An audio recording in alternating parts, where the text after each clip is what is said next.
Buenos días desde la Parroquia del Espíritu Santo.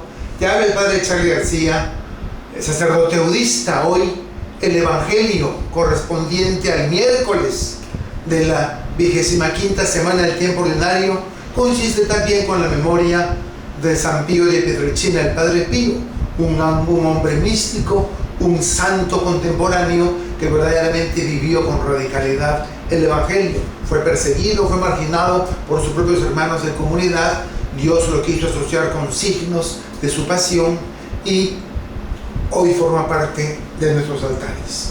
En el Evangelio de hoy, de Lucas 9, del 1 al 6, vemos a Jesucristo instruyendo a sus apóstoles para la misión. Los va a mandar y les da una serie de acciones que tienen que cumplir. No son acciones arbitrarias. Vamos a ver qué les pide Jesús a sus discípulos. Les doy poder y autoridad sobre toda clase de demonios y para curar enfermedades. La dimensión espiritual y la dimensión corporal no son dos dimensiones divorciadas. El ser humano es una totalidad y por lo tanto liberar el alma de espíritus, de complejos, de resentimientos, de odios y envidias tiene también una repercusión en la salud. Hoy las ciencias están coincidiendo en la relación psicosomática que hay entre el cuerpo y el alma, como muchas actitudes psicológicas o frustraciones pueden somatizarse en enfermedades. Jesús ya nos estaba diciendo que no podemos separar al ser humano, que es una unidad. Por eso le dio poder sobre los espíritus inmundos y le dio también poder para que curen enfermedades. Y los envió a proclamar el reino de Dios y a curar a los enfermos, diciéndoles, les envió a proclamar el reino de Dios y curar. La palabra de Dios es curativa, la palabra de Dios es sanadora. Quien se abre al Evangelio y a la palabra de Dios, que es una palabra viva, verdaderamente la palabra tiene acción en su cuerpo, en su alma y en su espíritu, y tiene poder liberador. Recordemos cómo creó Dios al mundo en el Génesis 1, en la versión de la tradición sacerdotal. Y dijo Dios y creó. Es interesante ver cómo Dios crea no con sus manos, sino con su palabra.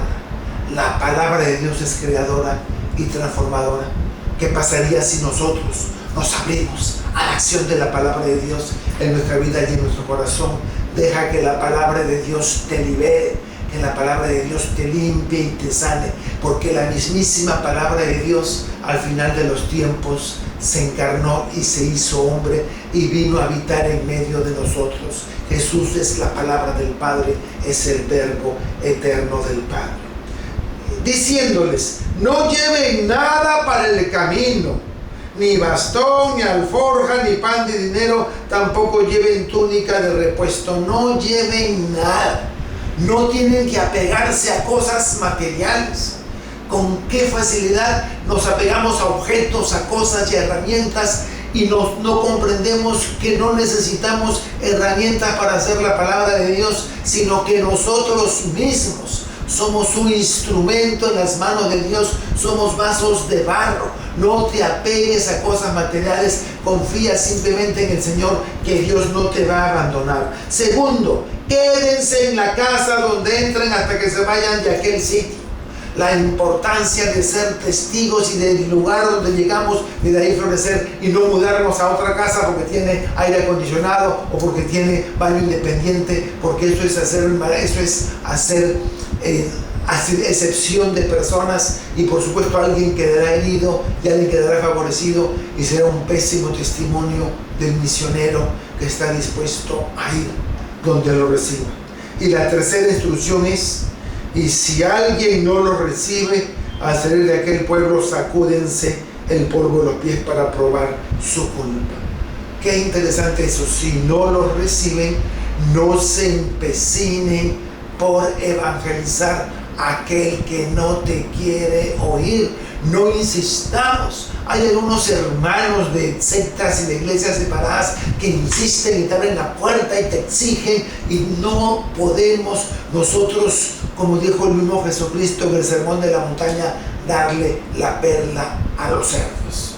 El que esté preparado para recoger la palabra de Dios en su corazón la acogerá, y el que no, no. Simplemente no te escuchas, sacude los pies y sigue para adelante, que el Señor colocará en tu camino a alguien que realmente lo necesita. Que tengas un buen día, que el Señor te bendiga.